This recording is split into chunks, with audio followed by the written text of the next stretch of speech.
Merci à vous. Je regarde mon heure de démarrage pour pas déborder.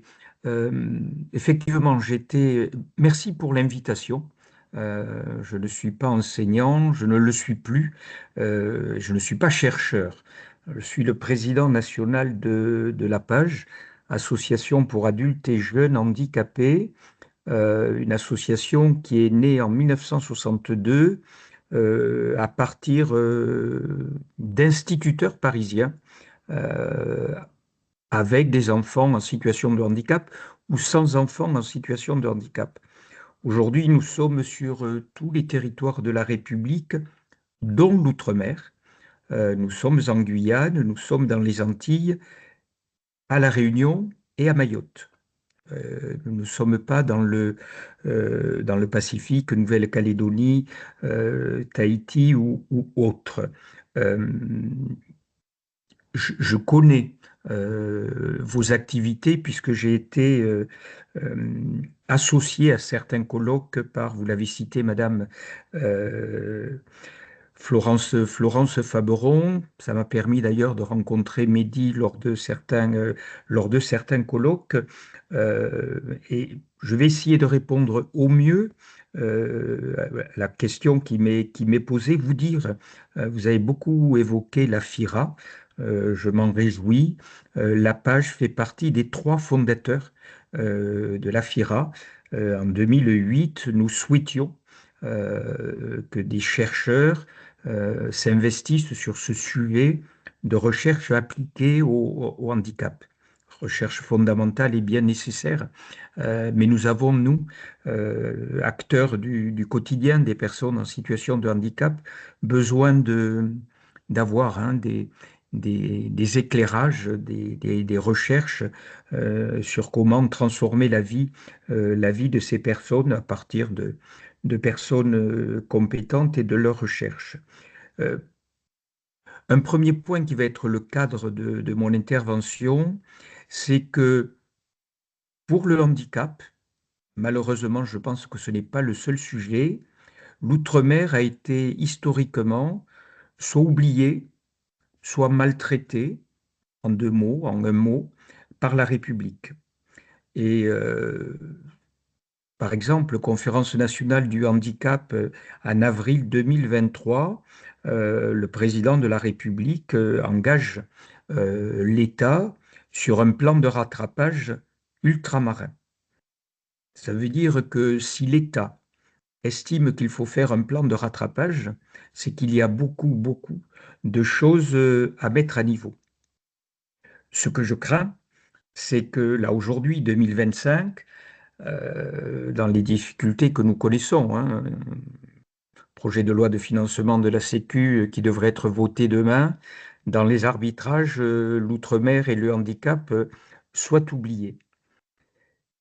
Et donc, il faut faire avec ce que nous avons, l'intelligence collective et cette capacité aussi, c'est ce que je trouve de magique en outre-mer, c'est cette capacité, ce pouvoir d'inventer, d'innover, de sortir des chemins battus. D'abord parce qu'il y a des urgences sociales et parce que les autorités de contrôle sur le territoire, je pense aux agences régionales de santé, facilitent. Là, je parle de La Réunion, je parle de Mayotte, de l'innovation, avec des fonds qui ne sont pas obligatoirement pérennes, mais avec des fonds qui nous permettent de démarrer. Alors, sur La Réunion, je vais donner juste un exemple qui est à l'initiative de la page, mais qui a réuni tous les opérateurs sur l'île de La Réunion. Nous nous sommes posé la question de la santé mentale des jeunes à La Réunion et de cette situation qui fait que un jeune qui est en grande difficulté va s'enfermer, ne va plus parler et on va le repérer le jour où il va décompresser totalement, être en état de crise grave et créer du trouble à l'ordre public. Et c'est à ce moment-là que par un placement d'office ou par des alertes de voisins, on se dit, tiens, il y a quelqu'un qui est pas bien, et il va falloir s'occuper de lui. Sauf que les dégâts sont faits. Et donc, ce qui a été imaginé par la page à La Réunion, soutenu par l'Agence régionale de santé, soutenu par l'hôpital, soutenu par la médecine de ville, soutenu par les psychiatres, les pharmaciens, les CCAS, les autres associations qui ne sont pas à page, nous avons inventé quelque chose, hein, qui ne figure pas dans le Code de l'action sociale et des familles, que nous avons appelé le DETAC, D-E-T-A-K, qui en créole réunionnais veut dire ouvrir, libérer, déclencher. L'idée, c'est que la personne qui va mal, qui va très mal, a du mal à parler aux sachants, a du mal à parler aux médecins, encore plus aux psychiatres. Et donc nous sommes partis de cette idée de créer des couples d'éducateurs spécialisés, formés au sujet de la santé mentale, et d'aller chercher des patients qui ont été malades, qui sont aujourd'hui stabilisés, leur donner une formation sur l'écoute. Et donc, nous avons activé ce dont on entend beaucoup parler aujourd'hui dans le médico-social, la paire aidance. Et donc, ces couples qui sont interpellés par le biais d'un numéro de téléphone peuvent se déplacer au domicile de la personne, recueillir sa souffrance, recueillir sa parole et l'aider à cheminer vers une hospitalisation ou vers le soin. Nous avons donc créé sur le territoire de La Réunion 11 couples éducateurs spécialisés formés, euh, patients stabilisés formés, patients auxquels on donne un statut d'intervenant, une rémunération, de façon à le positionner dans le cadre du social et du médico-social. On se rend compte aujourd'hui, au bout de 4-5 ans d'exercice, qu'il y a moins d'hospitalisations d'office à Saint-Denis de la Réunion, qu'il y a moins de tentatives de suicide et que les pharmaciens, c'est souvent un lieu où les gens parlent, les pharmaciens disent que on leur parle plus facilement, soit par le patient en grande difficulté, soit par des voisins, des proches qui alertent et qui permettent de repérer au sens positif du terme quelqu'un qui est en souffrance. Voilà quelque chose euh, qui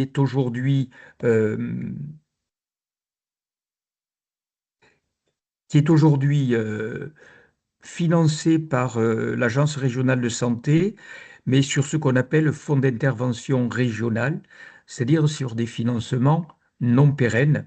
Et nous, notre objectif, c'est que ce genre de dispositif souple, fluide et qui intervient le plus en amont possible puisse être pérennisé.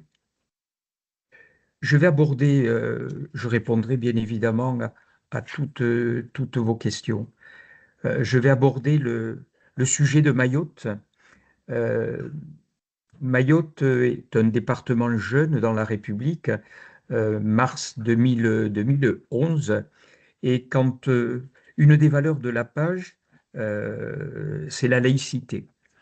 Et quand on a vu que ce territoire allait rentrer dans la République, sachant une pratique religieuse très importante à Mayotte, nous avons souhaité, en tant que mouvement associatif laïque, aller porter le drapeau de la laïcité laïque à Mayotte. Et nous avons donc créé une association départementale à Mayotte juste avant que naisse le département. Et nous nous sommes rendus compte très très vite que, bien évidemment, il y avait la pratique religieuse, mais il y avait aussi une culture à prendre en compte, et en particulier par rapport au handicap, bien intégré la page est un mouvement issu de l'éducation, que l'éducation pouvait être utile, réussir par rapport à, en particulier, un jeune enfant en situation de handicap. Et que sur ces territoires-là, sur ces îles de Mayotte, il fallait faire entendre que la fatalité pouvait être combattue, et combattue par l'accompagnement et par l'éducation. Donc nous avons démarré notre travail à Mayotte avec une collaboratrice qui est allée sur place en immersion et avec un financement fonds propres à Page et Agence régionale de santé, euh, à l'époque Océan Indien, avant qu'elle soit séparée, Réunion et Mayotte, nous avons démarré un travail de guidance parentale. Et donc nous avons travaillé avec des groupes témoins, de, surtout de mamans, euh, qui entendaient la, la possibilité d'un travail avec des établissements et un accompagnement, et qui avaient connu ces accompagnements-là. Un groupe témoin de mamans qui souhaitaient aller vers ça, mais qui avaient à Mayotte aucune solution. Et un groupe de mamans qui étaient très attachées aux traditions culturelles locales et surtout au fait que si leur enfant était comme ça, c'est parce que ça avait été voulu et qu'on ne pouvait rien contre ça.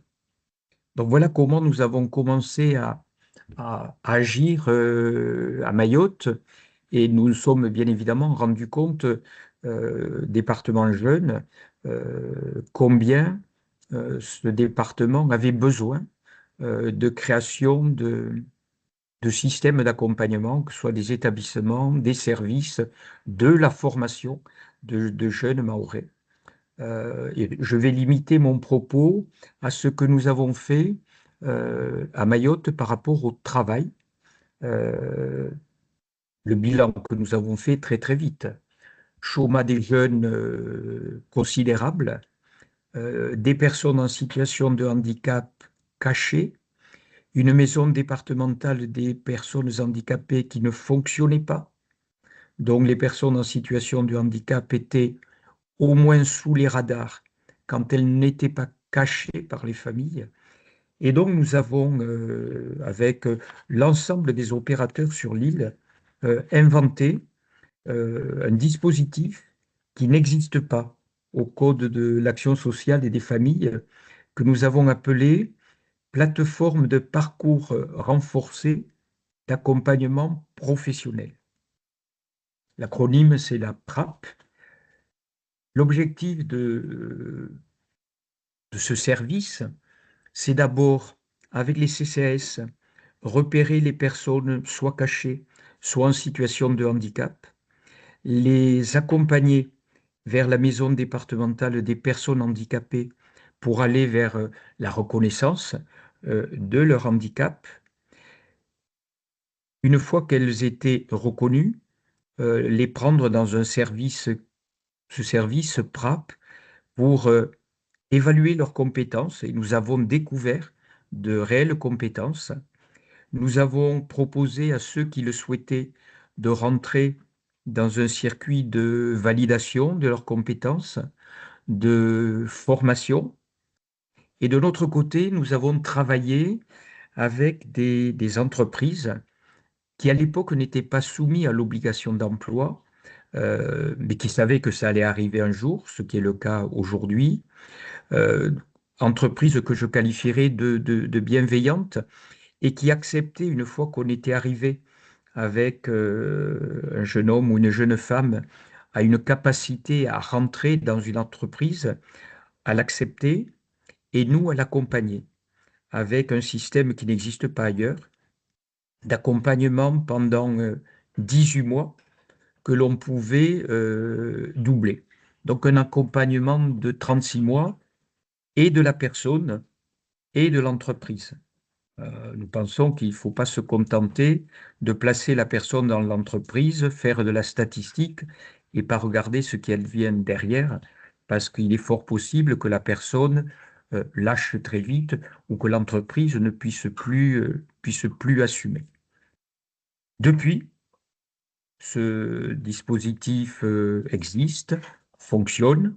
Nous sommes en train, pour rentrer dans le Code de l'action sociale et des familles, parce que avec ça vont les financements, transformer quelques places en IM Pro, qui n'existe pas à Mayotte, en CESAD Pro.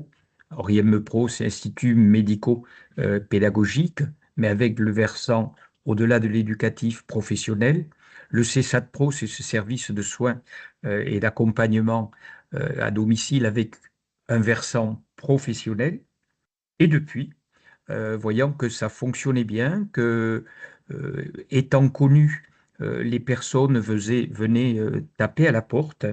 Nous avons ouvert, il y a peu de temps, la première, en 2020, la première entreprise adaptée de Mayotte, où nous employons 21 jeunes Mahorais et Mahoraises, certains qu'on a sortis complètement de, de la clandestinité, des personnes en règle sur le plan administratif, mais complètement cachées à l'âge de 30-32 ans, qui n'étaient jamais sortis de leur maison ou de leur banga.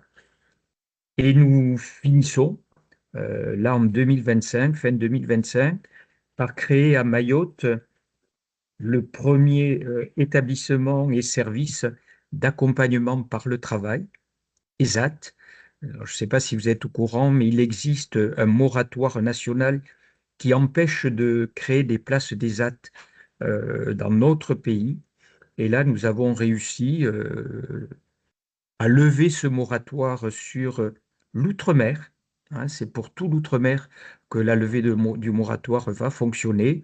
Et la première réalisation, c'est Mayotte, et où nous ouvrons un établissement et service d'accompagnement par le travail de 50 places et qui ouvre là au mois de décembre 2025.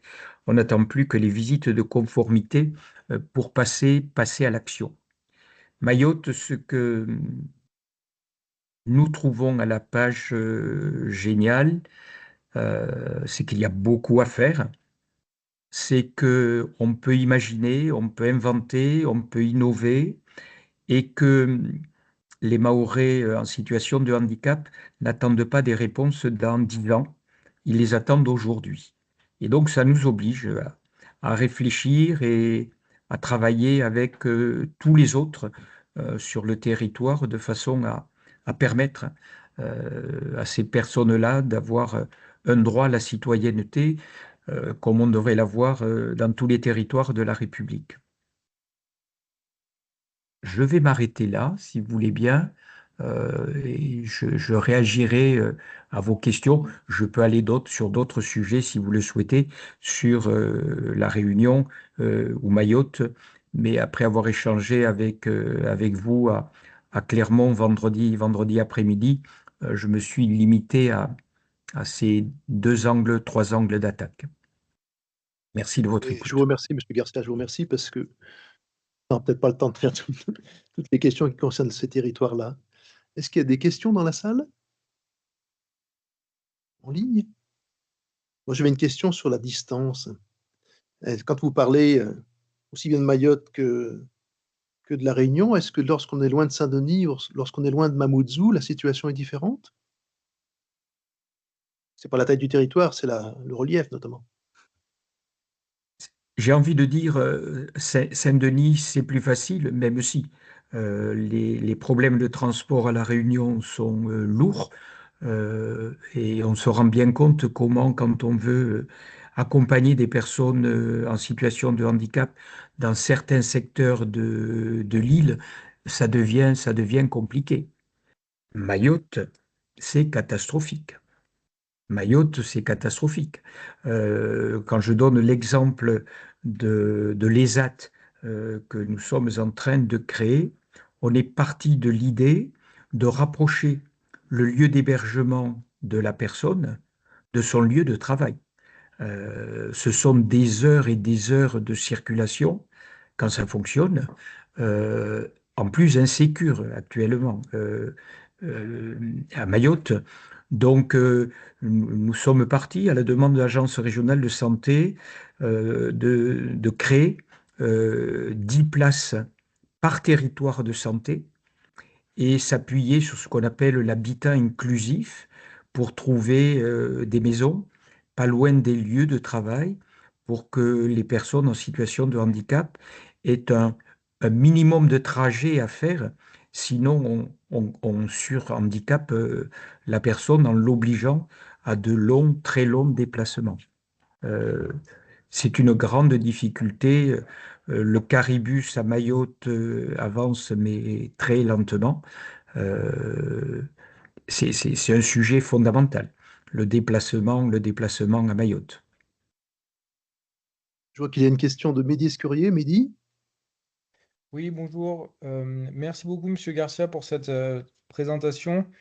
Moi, ça me fait réagir sur plusieurs points. Maurice Fournier avait évoqué notamment le rapport sénatorial intitulé La politique du handicap dans les Outre-mer, un faux départ, donc, qui est paru à l'été 2025. Et on constate des choses que vous avez dites, hein, sur la question notamment de l'offre médico-sociale qui est insuffisante, avec des délais d'instruction longs dans les MDPH en Outre-mer, des difficultés d'accessibilité. Et moi, la question que je voulais vous poser, c'est que on a le plan de rattrapage ultramarin que vous avez souligné, qui existe pour faire en sorte que les territoires d'outre-mer rattrapent le retard. Mais dans le même temps, au mois de février, il y a eu un rapport de l'Inspection générale des affaires sociales sur la question de la transformation de l'offre au niveau du handicap en France. Et en regardant dans le détail ce rapport, je me suis rendu compte que la question de l'outre-mer n'était quasiment jamais évoquée. Donc la question que je voulais vous poser, c'est euh, qu'en France hexagonale, les établissements se transforment pour être encore plus inclusifs. Est-ce qu'on va pas arriver à un système à deux vitesses où finalement les structures d'outre-mer ne pourront jamais rattraper leur retard puisqu'on met l'accent sur encore plus d'inclusion et encore plus de transformation sur les établissements en France hexagonale?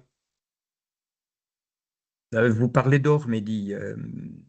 Je, je- Moi, je suis extrêmement inquiet. Je suis extrêmement inquiet. Euh, j'ai cité tout à l'heure la conférence nationale du handicap d'avril 2023. Il existe ce que l'on appelle le Conseil interministériel du handicap. Le Conseil interministériel du handicap prochain aura lieu en juin 2026. Et il y a déjà, à l'initiative de la ministre Charlotte Parmentier-Lecocq, des groupes de travail qui se mettent en place à partir d'un certain nombre de thèmes. Nous connaissons les thèmes depuis la semaine dernière et j'ai hurlé parce que dans les thèmes, il n'y a pas d'outre-mer. Ce qui veut dire que si on ne fait pas le point en juin prochain entre deux conférences nationales du handicap sur les engagements du président de la République d'avril 2023, c'est que l'outre-mer est passé à la trappe. Et si on ne donne pas plus à ceux qui ont moins, ils seront toujours en retard sur tous les autres. Donc, on a déjà commencé à réagir. Le handicap dans notre pays, c'est un combat permanent. Et en Outre-mer, c'est encore plus un combat. Merci Je ne Je vous beaucoup. suis pas remercie tous les deux. optimiste sur le Pardon. sujet.